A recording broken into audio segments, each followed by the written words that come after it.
कल्पना कीजिए, कल सुबह आपके माथे पर राज तिलक होने वाला है। पूरी अयोध्या दियों से सजी है और अचानक सुबह की पहली किरण के साथ आपको पता चलता है कि आपको राजा नहीं बल्कि 14 साल के लिए एक वनवासी बनना है, वह भी बिना किसी अपराध के।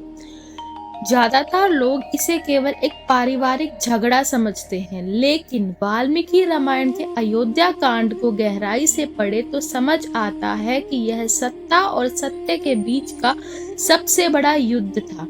आज हम बात करेंगे उस दिन की जिसमें एक राजकुमार को मर्यादा पुरुषोत्तम भगवान राम बना दिया। आखिर कैकेयी ने 14 साल ही क्यों मांगे? राम इतने शांत क्यों थे? और सीता लक्ष्मण का साथ जाना क्या केवल भावुकता थी या एक सोची समझी रणनीति? चलिए गहराई में उतरते हैं। कैकेयी बुरी नहीं थी, वह असुरक्षित थी। मंथरा ने उसे एक जहरीला राजनैतिक तर्क दिया। उसने कहा, सत्ता का स्वभाव सगा नहीं होता। वाल्मीकि रामायण के अनुसार कैकेयी ने 14 वर्ष ही क्यों मांगे? क्योंकि उस समय के राजधर्म के अनुसार यदि कोई राजा 14 वर्ष तक अपनी गद्दी से दूर रहता है तो उसका राज्य अधिकारी कानूनी तौर पर समाप्त हो जाता है। कैकेयी चाहती थी कि राम कभी वापस न आ सके। उसने राम को चीर वस्त्र यानी फटे हुए कपड़े पहनने पर मजबूर किया ताकि प्रजा उन्हें एक भिखारी या तपस्वी समझे, राजा नहीं। यह चरित्र हनन की एक पराकाष्ठा थी। जब कैकेयी ने यह कठोर निर्णय सुनाया तो राम टूटे नहीं। वाल्मीकि जी लिखते हैं कि राम के चेहरे की चमक वैसी ही थी जैसी राज्य अभिषेक की खबर थी। राम जानते थे कि अगर वे विद्रोह करते तो अयोध्या में गृह युद्ध छिड़ जाता। प्रजा उनके लिए जान देने तक को तैयार थी, लेकिन राम ने सत्ता से ऊपर मर्यादा को रखा। उन्होंने कहा, ना हम अर्थ परो देवी लोकमा वस्तु मुस्तहे। हे देवी, मैं धन या राज्य का लोभी होकर इस संसार में नहीं जीना चाहता। आज हम छोटी सी असफलता पर डिप्रेशन में चले जाते हैं। राम सिखाते हैं कि आपकी शांति बाहरी दुनिया नहीं, आपका भीतरी चरित्र तय करना चाहिए।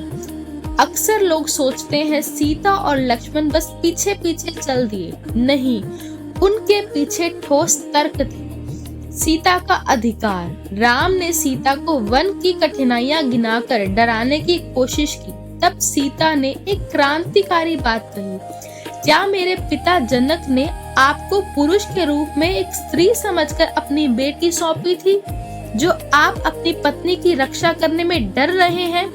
सीता का तर्क था कि सहधर्मिणी का अर्थ है हर परिस्थिति में समान हिस्सेदारी।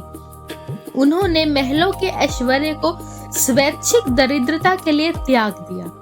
लक्ष्मण का क्रोध जायज था। उन्होंने कहा, जो राजा मोह में आकर अन्याय करे उसे बंदी बना लेना ही धर्म है। लेकिन राम ने उन्हें सिखाया कि शक्ति का असली परीक्षण प्रतिशोध में नहीं, प्रतीक्षा और सेवा में है। लक्ष्मण ने अपनी नींद और अपनी पत्नी उर्मिला का त्याग किया ताकि वे 14 साल तक जाग कर राम सीता की रक्षा कर सके।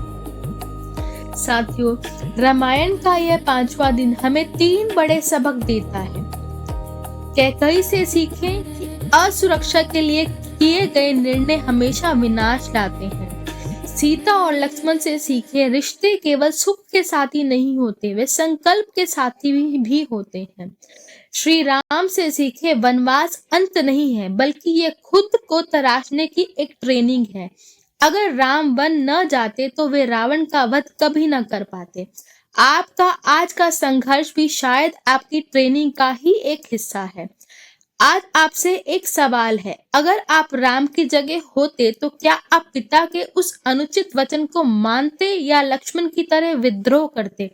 अपना तर्क कमेंट्स में जरूर लिखिएगा। अगर आपको रामायण का यह गहरा विश्लेषण पसंद आया हो तो इसे शेयर करें और कल के एपिसोड के लिए सब्सक्राइब करें, जहां हम देखेंगे कि कैसे पूरी अयोध्या राम के पीछे वन की ओर दौड़ पड़ी। प्रेम से कहिए, जय श्री राम।